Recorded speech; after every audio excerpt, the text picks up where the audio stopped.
Okay, thank you for indulging me in that. I showed you that for a few reasons. Number one, it's really funny to me, and I laugh every time I see it. Two, it's very relatable. I was a state government employee for 26 years, and maybe you can relate to people not appreciating your work. And I remember telling my employees and coworkers that we couldn't call ourselves a public servant until we were ready to be treated like one. And so it's very relatable. And we're going to talk about infrastructure today, and even some Roman infrastructure. So aloha, I'm Barry, or hey, as we say it back home in Alabama. I do appreciate being here, John. Thank you for the introduction. Thank you for getting me out here, the invitation. So let's start with a little bit of a family trip.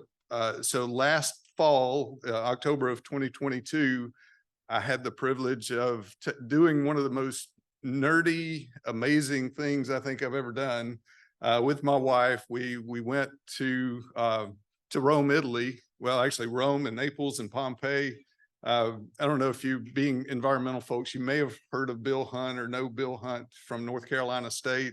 He's a world-renowned expert in stormwater management, particularly green infrastructure, low-impact development, and a friend of mine. And so January of last year, Bill was telling me about this idea of taking a group of engineers to study and look at Roman infrastructure, particularly water-related infrastructure. And I told him, I said, Bill, you had me at Cloaca Maxima, which we'll talk about a little bit later.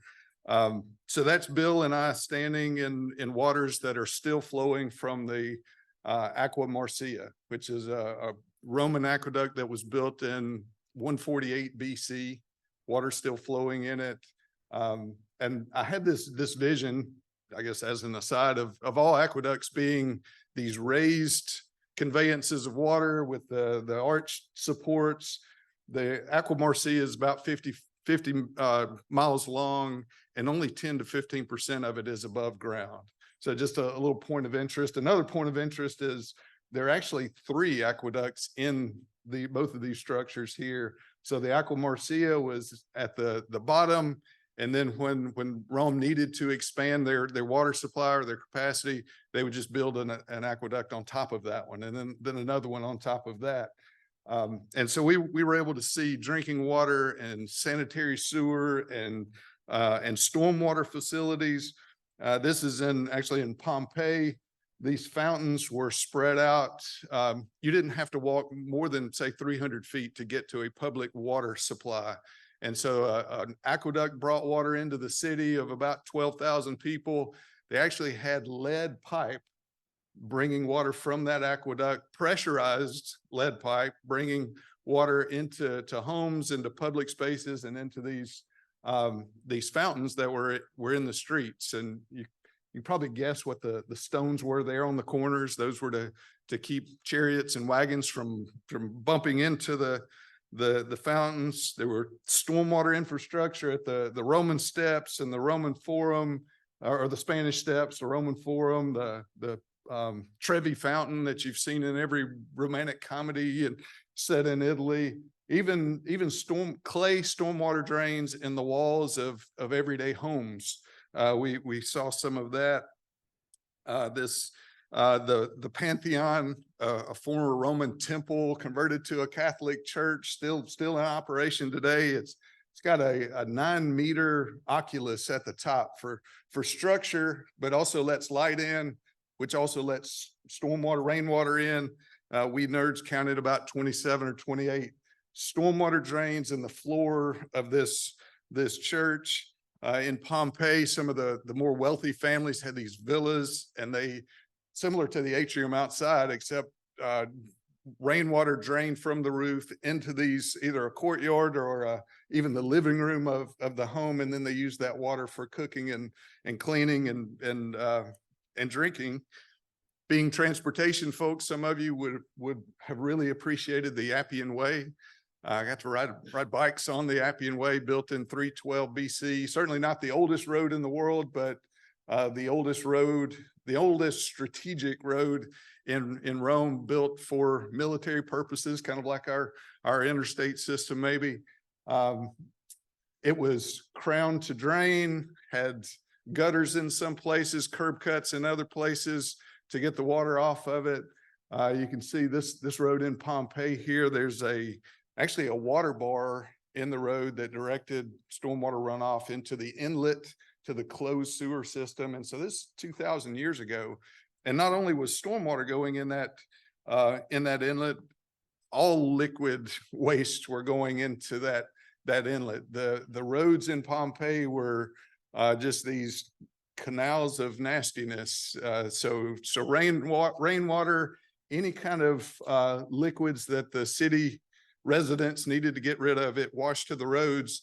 But fortunately, those fountains overflowed. They were running continuously and they overflowed into the roads, and that kept everything kind of flushed down the way. So you can see the stones set in the middle of the road. They were spaced so that wagons and chariots could go by, but also people could cross the roads. And this little girl, she would have been fine. Her mom would have been stinking for weeks.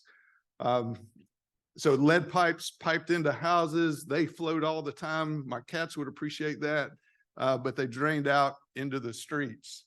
Can anyone guess what the circular things are there? So those are actually, they were kind of fast food restaurants along these streets. And those were places where pots of fish soup would be sitting and burners underneath, keeping those warm.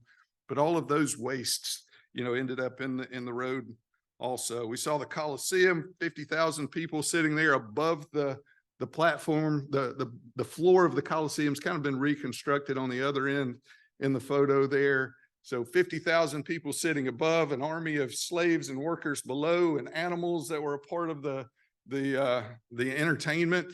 And all of those people and animals needed to go to the bathroom at some point. There were public baths in there. There were channels and provisions made to take care of all of that waste.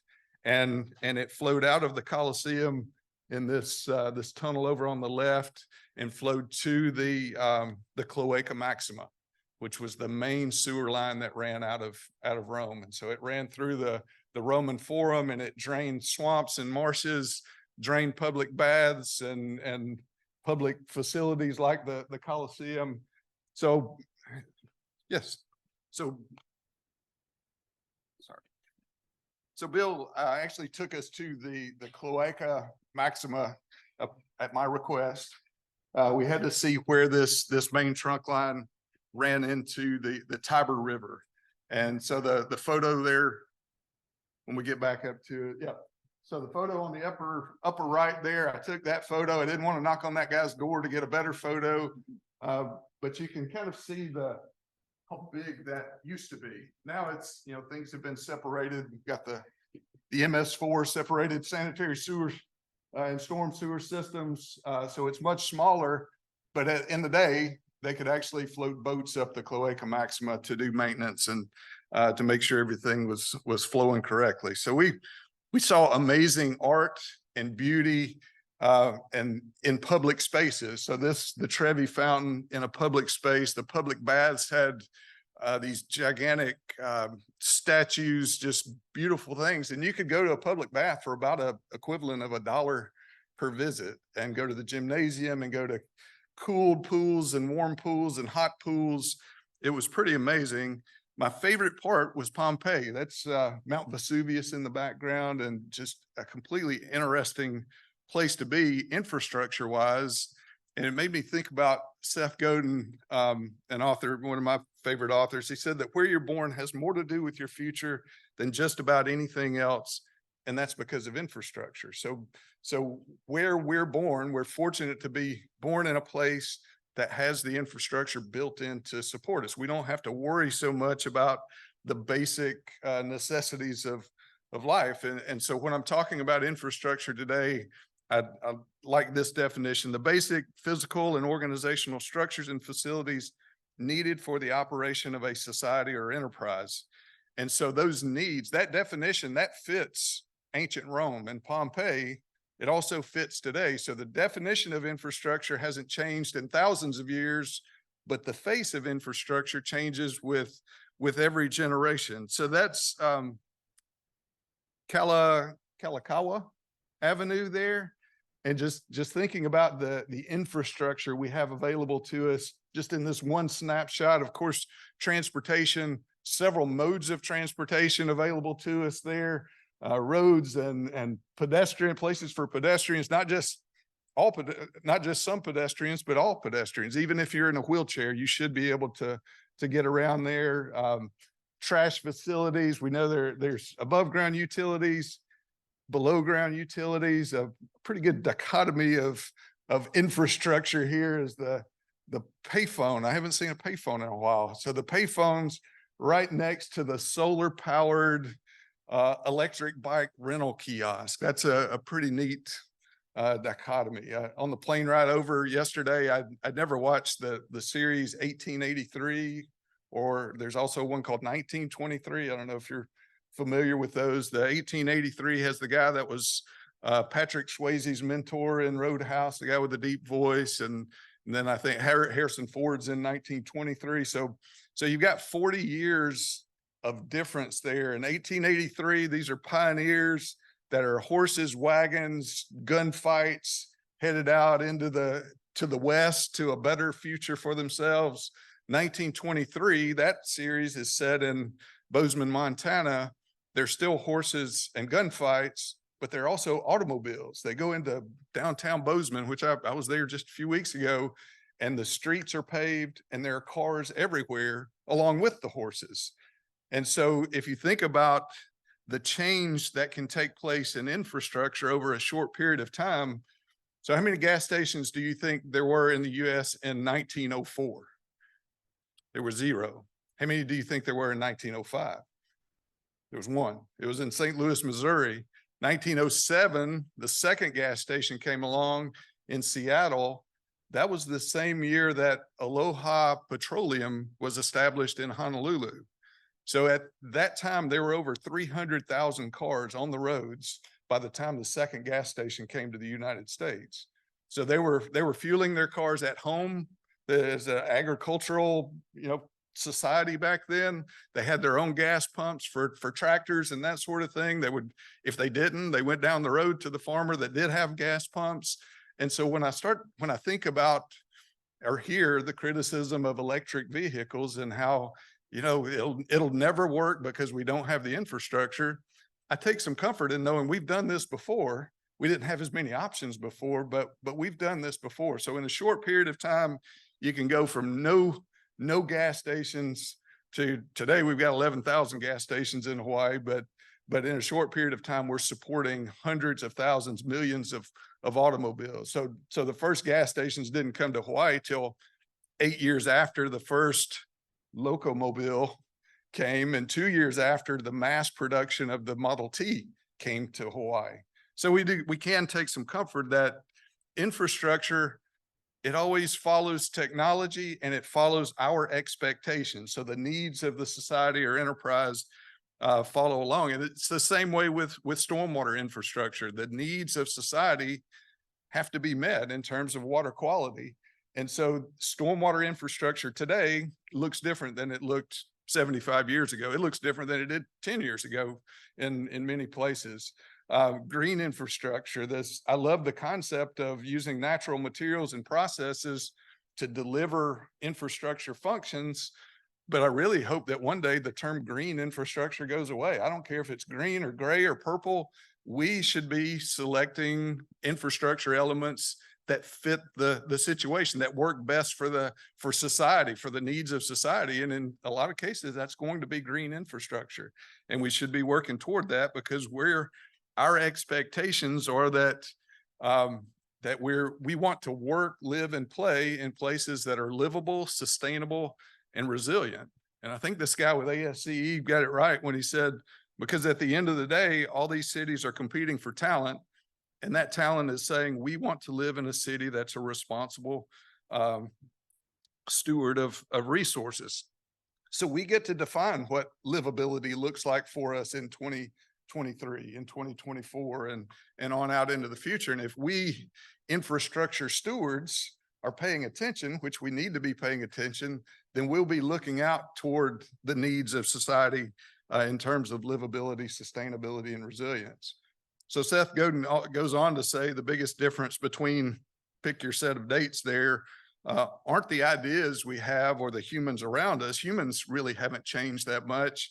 It's the technology, it's the civilization, it's the expectations in our infrastructure. And it's those expectations that we really need to be paying attention to as stewards of infrastructure, which I know you are.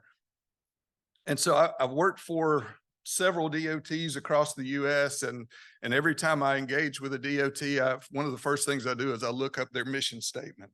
And just about every one of them, with some nuances, all of their mission statements say that our mission is to provide a transportation system for the movement of people and goods within our state. And then the nuances come. And so we have to think about that mission. The provide a transportation system, that's what your employees signed up for. They signed up to be a designer of roads and bridges, or a designer of airports, or they want to help maintain our transportation infrastructure, or even help to oversee the construction of our transportation infrastructure.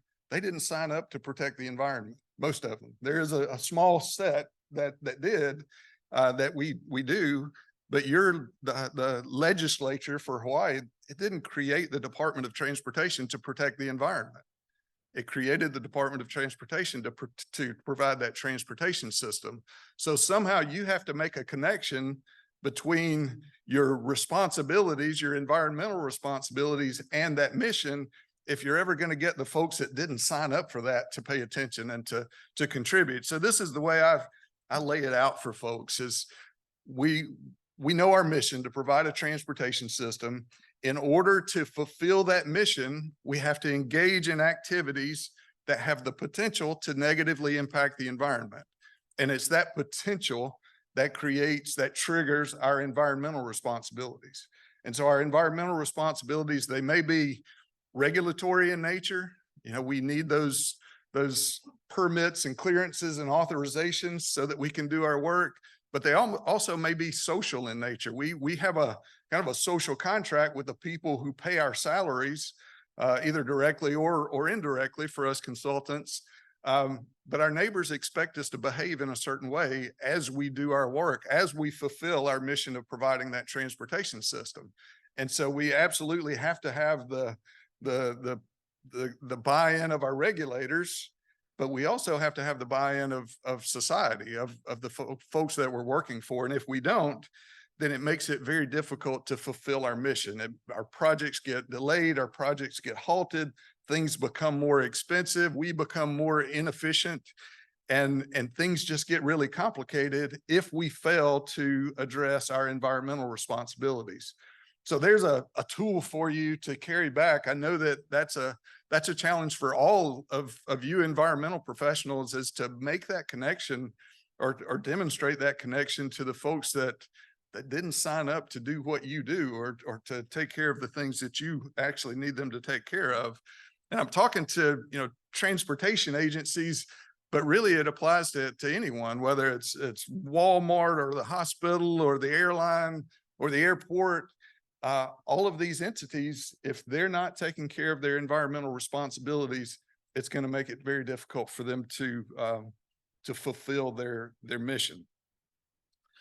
So I talked to you a few years ago, maybe, I hope, that I introduced the 5 pillars of construction stormwater management. And that's, it was really an attempt to get a handle on how we were managing construction stormwater when I worked for the Alabama Department of Transportation, and it evolved over a period of years, a period of years of pain and misery, to be honest with you, just learning lessons. And we started where every good program starts. We saw the problem as sediment. Our sediment in the stream, our sediment in the wetland, our sediment in the church parking lot or the neighbor's yard. That was the problem in our mind, but really it was just a symptom. But as we started kind of backing our way from giving ourselves some buffer between us and the thing that we were protecting, we started getting closer to the source of the problem. And that was that soil particle that was up here, and we allowed it to go down there. And we realized that if we can if we can keep it up here on the slope, we don't have to work so hard down there and in the stream and try to capture that sediment. And that all makes sense. But I've noticed that a lot of programs stop there. They say, we're cultured, we've figured this thing out, managing erosion's more efficient and effective than managing sediment. We've got this. Well, there's more to that story. Now, you know, there are 3 more pillars. So we've got to figure out what's causing that soil particle to move. And so we at Alabama, we started thinking about, you know, it's near impossible to get once the soil particle gets into flowing water, it's hard to get that soil particle back out. You either have to dam the water up, stop the water, wait for it to settle, or you have to have some kind of chemical process or add chemicals and then try to scoop it back. I would say it's impossible to get sediment out of flowing water, but it's pretty easy to get flowing water around your sediment. And so we started conveying our stormwater under, around, over.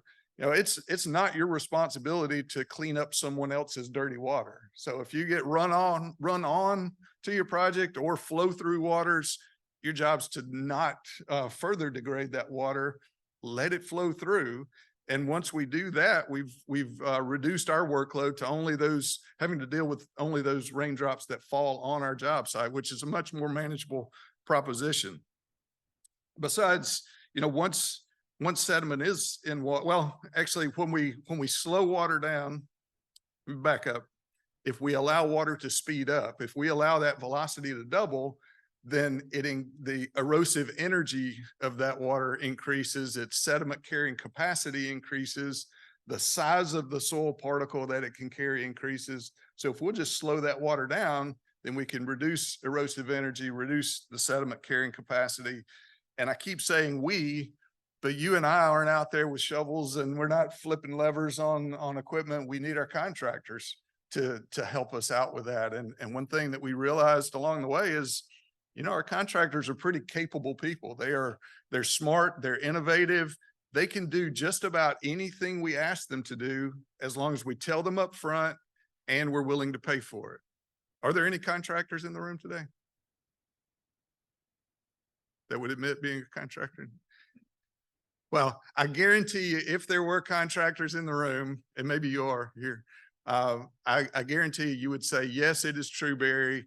If you told me what you wanted up front and you were willing to pay for it, I could do just about anything you asked me to do within the bounds of the law. And even that's negotiable, right?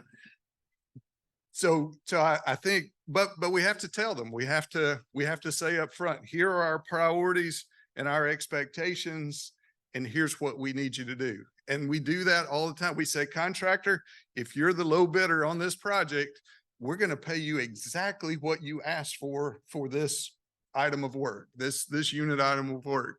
And so just reminding them, but we've got to tell them up front, we've got to communicate with them. And that's not just with our contractors, but with our designers need to be talking with the construction folks. Our construction folks need to be getting word back to the designers, what works, what doesn't work. And so we realize that really managing communication is the best management practice. And we'll talk more about managing communication in a following session, not the next one, but one after that. So I was challenged a few years ago. I was doing some training for the Nevada DOT, and they said, Barry, so that applies to construction. Do you have 5 pillars that work on post-construction stormwater management? I said, well, I don't, but I can make some. So I actually put a lot of thought into what are the basics? What are 5 basics of managing post-construction stormwater? And the pillars look very similar, don't they? We absolutely have to manage communication. We instead of managing the work of the contractor, we've got to think about managing behaviors of not only contractors, but our everyday citizen, our designers, our developers, ourselves. So managing behavior, we still have to manage water, both quantity and quality. We manage the pollutant source, we manage the pollutant itself. And so these are still in order of effectiveness, in order of really from left to right, in order of decreasing efficiency and increasing cost. And if you think about whether it's construction or post-construction, end of the pipe solutions, they're always more expensive than anything else on this side of managing the pollutant. I think we're headed in a bad direction in Alabama. Several of our cities are putting in litter traps within streams, and we feel really good about ourselves because we're capturing tons, literally tons of litter. And we know that litter, had it not been for that litter trap, it would have been in the Gulf of Mexico eventually. But it's not a sustainable solution in my mind. We're spending a lot of money where I think there's some more effective ways to manage behavior, to manage communication, to manage the pollutant source in a lot of cases. So one of my favorite singer-songwriters, he's not around. John, being from Texas, you probably know of Townes Van Zandt, but he said at one time, there are only two kinds of music, the blues and zippity-doo-dah.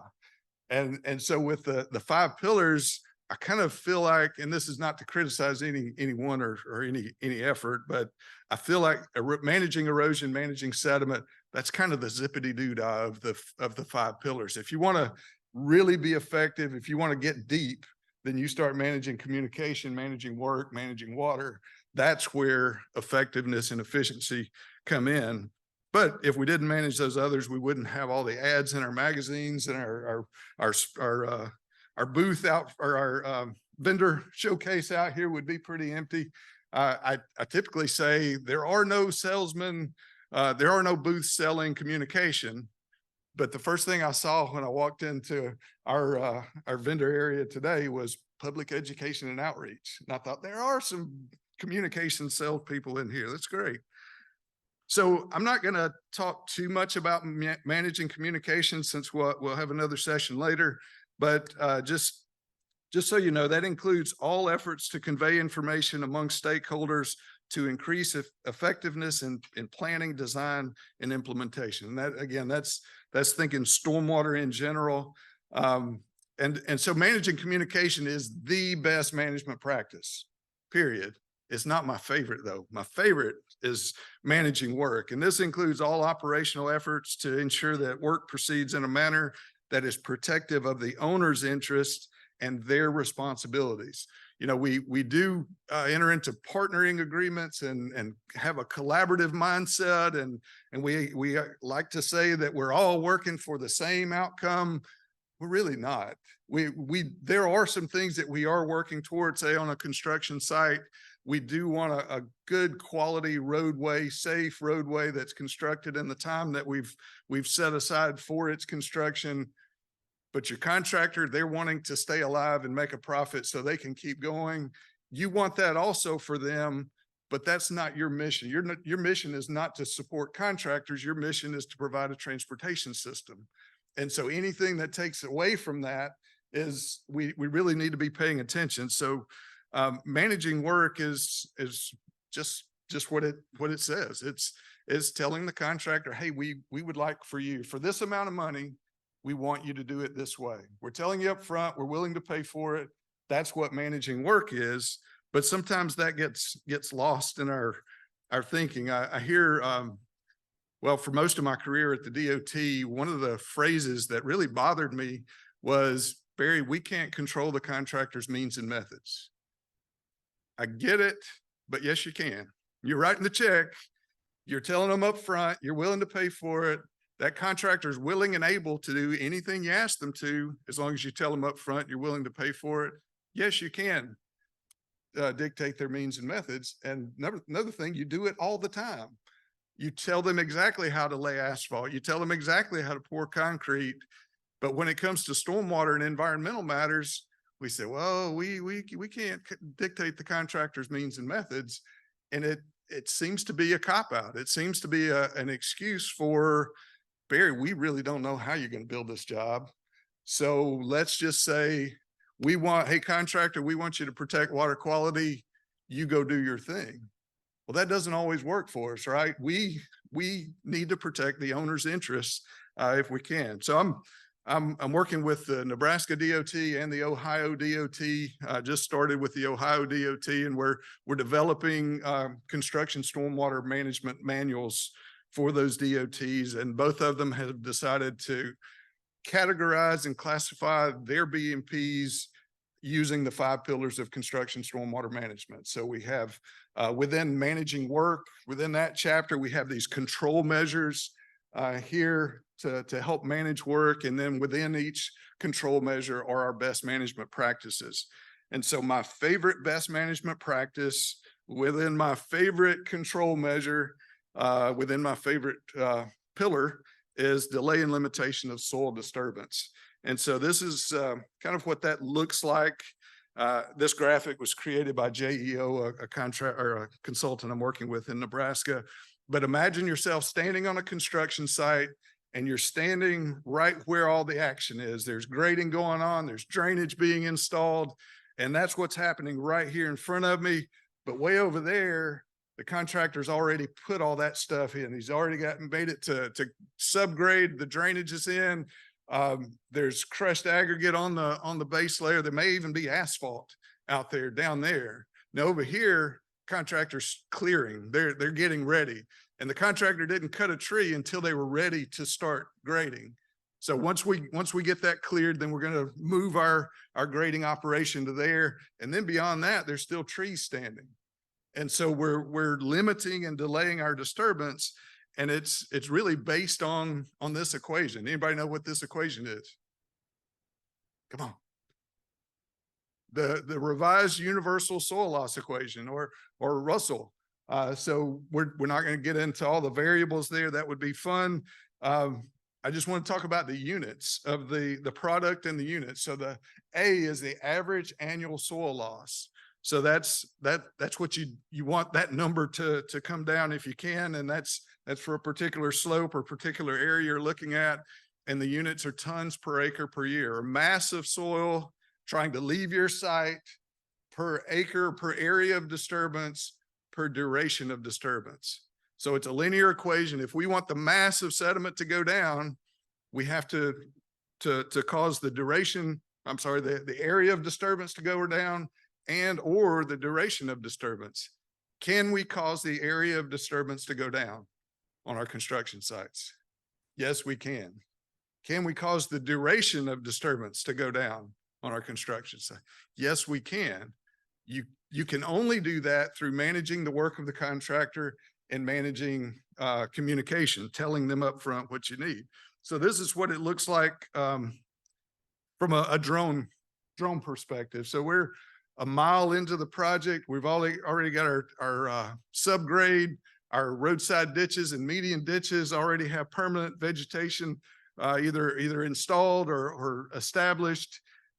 You can see at the very top of the photo there on the horizon, there's a little gap in the trees. That's where we're going to. We have another 3.5 miles to go on this project, but we said, contractor, you can only open up 20 acres at a time. So we need you to strip, cut, cover, get this thing finished and in a rolling manner, hopefully. And once you get to 20 acres, you're going to have to either stop clearing or speed up your final stabilization. We did allow the contractor to snake a work road through the woods to get to a bridge site to go ahead and get some embankment going for a settlement issue. But this is what it looks like on the ground, or at least from the top of a hydroseeder. So you can see, again, subgrades ready, permanent stabilization going in. Contractor is excavating, and he hasn't cut the trees behind him. So this photo in the upper right, this contractor decided that instead of doing right-of-way to right-of-way and pushing down the job because of the topography, they said we need to do the eastbound lanes first. And so you can see on the eastbound roadside ditch coming at us, there's permanent vegetation there that's being established right now. On the westbound side, center line is about at the porta potty there. Westbound side, we haven't cut the trees yet. So contractor staying, I think it was 17 acres in this of limitation in here. The bottom photo on the right just warms my heart to see established vegetation at the top of the slope, sodding being laid a little bit ways down. topsoil being installed and tracked. And then we haven't even made it to grade in our ditches and subgrade yet on the roadway. So let's talk about the elephant in the room. This the title of this presentation. I cringed when John mentioned this title, and I knew what my wife meant when she said it sucked, but she had to go on and about it. So I feel like I need to explain myself here and talk about what this means to me. So and I did look these words up. So if you think about myopic being nearsighted, visionary being farsighted, or myopic being mindful, paying attention to detail, and visionary planning for the future with imagination and wisdom, we have to do both of those things as environmental professionals, don't we? We have to be looking right here today at the same time we're looking out in front of us. And I've been thinking about this for a while, and really started thinking about it riding mountain bikes with my son when he was a teenager. And in Alabama, probably like here, our trails are rocky and rooty, and the trees are close. And if you're looking too far down the trail to see which way it's going to turn or go up or down, you might miss the rock or root right there at your tire, or tree right there at your hand grip. If you're looking right there at your tire the whole time, then you might miss the next turn and end up in the woods. And so I thought about different titles: looking long and short, looking near and far, taking care of the here and now while looking to the there and then landed at the myopic visionary surveyor, stormwater professional. So, but it applies in so many. I just started seeing, if we're paddling and we're looking too far downstream, we're going to get snagged on a root or a rock or a stick or a rock right up under the boat. If we're only looking right at the tip of the boat, we're going to miss the rapid coming up downstream, and the stakes get higher and higher the bigger the water gets, or the bigger the subject that we're talking about. And so this could be applied to your career, to your program, to your family. We've got to keep our heads not on a swivel. If you're looking over here, you're in big trouble. You got to keep looking ahead, but looking at where we are, and then also looking into the future. And fortunately, we had some leaders back in 51 years ago that saw that we had real issues with the quality of our waters here in the United States, and wanted a better future for us. And so the objective of the Clean Water Act that was set forth in 1972 was to restore and maintain the chemical, physical, and biological integrity of our nation's waters. And so that was the big picture objective. The goals that were set were to eliminate pollutants to our waters by 1985, and to restore our waters to a condition meeting their designated uses. Whatever the needs of society are at the time of that water, we wanted to restore the ability of those waters to meet those needs by 1983. How do you think we've done? Not too good. So today, only about half of our waters have even been assessed to see if they meet their designated uses. Of those that have been assessed, about half of those rivers and streams are impaired. About half of those lakes and reservoirs, or more than half of the lakes and reservoirs, still do not meet their designated uses. And I didn't look in depth at Hawaii's waters, but I'm thinking you're probably about at that same spot, are you, as far as percentage of waters impaired on the islands here? And stormwater runoff is a leading cause of those impairments. So if we're not paying attention to those things, if we didn't celebrate the 50th anniversary of the Clean Water Act last year, who did? Who is taking care of those things on the behalf of society? So we know that element of our natural infrastructure, our streams and our lakes and our reservoirs, we know that the condition is pretty pitiful. Now, you may know that the American Society of Civil Engineers, they do an infrastructure report card every few years, and the last report card was in 2021. There were 18 categories of infrastructure, and you may look at these and think, well, is that really infrastructure? And I think about my dad, arguing with him. He sold concrete pipe most of my life, and so he was doing that at a time when we were the Alabama Highway Department, and he thought highway dollars should go to highways. And if you're spending highway dollars on sidewalks, you're messing up, because sidewalks aren't infrastructure and not transportation, which is odd. But So if you look at these things and you think about this definition that we've been talking about, the things that we need to operate our society, we need different things than we needed 10 years ago or 20 or 1,000 years ago. So you see broadband as an element of infrastructure. Public parks, I can only imagine what that conversation looked like with ASCE. So this is Manoa Stream, not too far from here, back in 2014. And you can see elements of infrastructure up ahead. There's a bridge on the right side. There's a retaining wall, a gabion retaining wall. Those are elements of infrastructure, but is the stream itself an element of infrastructure? And do we need that element of infrastructure for the operation of our society? I would argue that we do today. Maybe we didn't when we had greater needs and we were just barely struggling to survive, but today that stream is an element of infrastructure. And that video, I have a friend who's a partner in Truda Environmental. They do a lot of work in the Southeast and do some work here in Hawaii. And so on streams like this, they've got a backpack unit with cameras pointing ahead and to the sides, and all that's geo-referenced.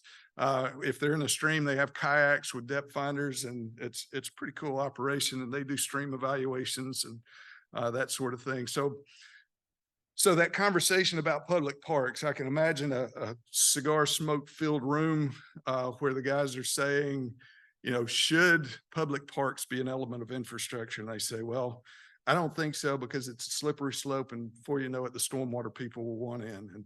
And so 2021, stormwater made it to the big kids or the adult table. That's the good news. The bad news is we earned a D on our first report card. I've heard people say that just gives us room to grow. Well, that's not what my parents said when I brought home my first D. They defined grades similarly to ASCE, but maybe a little more stringent, because they knew that, if Barry's standard is at a C-, which is about where it was, he is at risk. There's so many things that are beyond his control, apparently. Like the comedian Ron Whitey. He had the right to remain silent, but he didn't have the ability. That was kind of me. I had the right to do better. I just didn't have the ability, apparently. But that's risky. There's so many things in the stormwater world that are beyond our control. How hard it rains, how much it rains, how often it rains, our neighbors, the types of soils, the amount of room we have to work in. One slip up can sink us. And that's where we're sitting with our infrastructure. Now, I was proud to see that Hawaii tackled stormwater infrastructure back in 2019, even before the national ASCE report card adopted that. Do you remember what your grade was in 2019? Unfortunately, it was a D-. So that's poor. That's at risk. That's one slip up from things that are beyond your control, and we're really in trouble. And that's where we're operating as far as our stormwater infrastructure goes. Now, we in Alabama, I led the grading of our stormwater infrastructure category last year, and we landed at a D+. So a little bit better, but we really, like you, we really wanted to get up out of that D category, but we kept falling back, looking at these definitions: poor to fair condition, mostly below standard, many elements approaching the end of their service life. And we didn't know where half of our infrastructure elements were. We know where the water comes out. We might know where the water comes in, but in between, we don't know the age of that infrastructure, the type of that infrastructure, and certainly don't know the condition of that infrastructure. And I noticed that in your report card, it was similar, that, just simply mapping that is a challenge. So I've been challenging folks in Alabama, for our next report card, what does it look like to increase, to get a better grade? And of course, my wife sees that and she says, so C-, really? That's what you're shooting for? Well, look, Tracy, we're doing the best we can here. Things move slowly, and but she's a former government employee also. So hopefully you've marked your calendars for Thursday. It's National Stormwater Day, the National Municipal Stormwater Alliance. We'll be celebrating that, and there's some good speakers. I will be playing here Thursday, but you guys, you should, it's free. So I'll be quick, John. So I really enjoyed visiting Pompeii. That coolest place I've ever been, I think, as far as what I was there to see. But I would not trade my life here in the US in 2023 for life in Pompeii in 2022 BC for anything. Number one, it smelled bad. It smelled worse than New Orleans after a Sugar Bowl weekend. And then two, those folks, many of them died horrible deaths from Mount Vesuvius. But it was a cool place. The Romans had the most sophisticated bathrooms in the world at that time, but I still wouldn't want to use one of them. You know, they had flowing water all the time. It came in, toilets constantly flushing, great thing. A sink in the bathroom with constantly flowing water. Again, my cats would appreciate that. It overflowed into the floor, and that's where the sponge sticks were. And I won't explain what the sponge sticks were, but I will say you didn't have your own sponge stick. You used the public sponge sticks. I don't know what the hook's for. I didn't even bother to look that up. But a philosophy that I've lived by for most of my life comes from the great philosopher Billy Joel, who says the good old days weren't always good and tomorrow ain't as bad as it seems. And I try to convey that to my kids, and it bothers me. My youngest daughter came home one day and she said, "Are you worried about my future?" I said, "No, I'm absolutely excited about your future." "Why?" "Well, Miss So-and-so says that she's scared for my future because basically she's been watching too much news."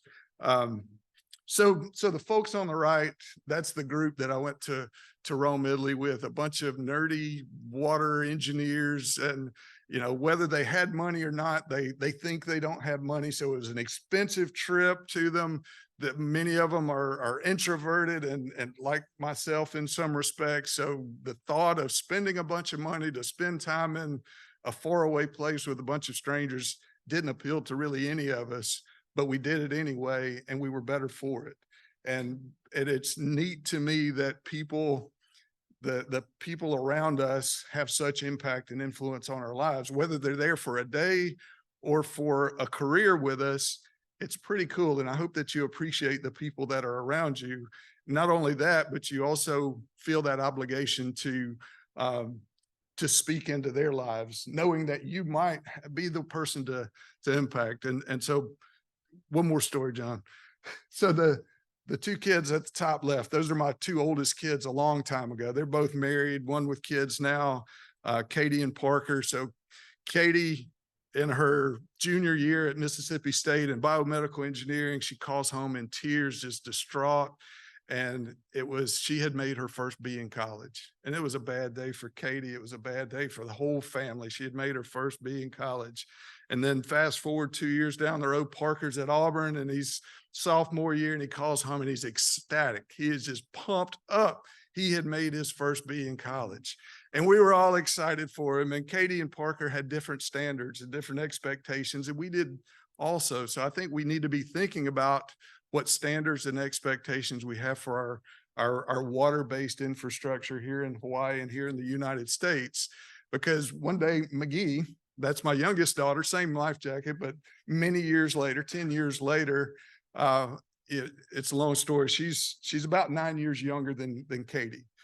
And so I oftentimes think and have thought over the years, what's life going to be like when McGee is Katie's age?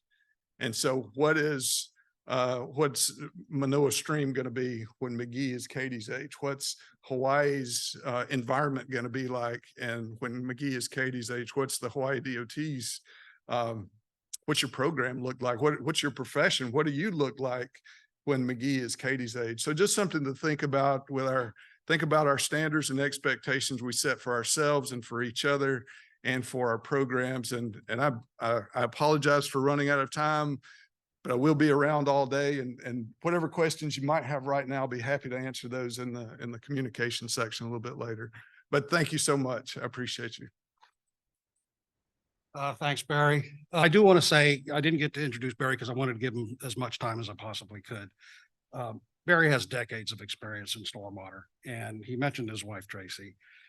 She actually was the construction engineer for Alabama Department of Transportation for many, many years. And in fact, they have requested that she do work for her right now. And so they're currently doing that work. But anyway, if you have a chance in the next session, I'll properly introduce Barry at that time. I think he has enough time on that one. Again, thanks, Barry. Right now, we have a break until the next session, which is 15 minutes after the hour. Please go grab some refreshments if you can right now. Visit the vendors and good to have you. Thanks.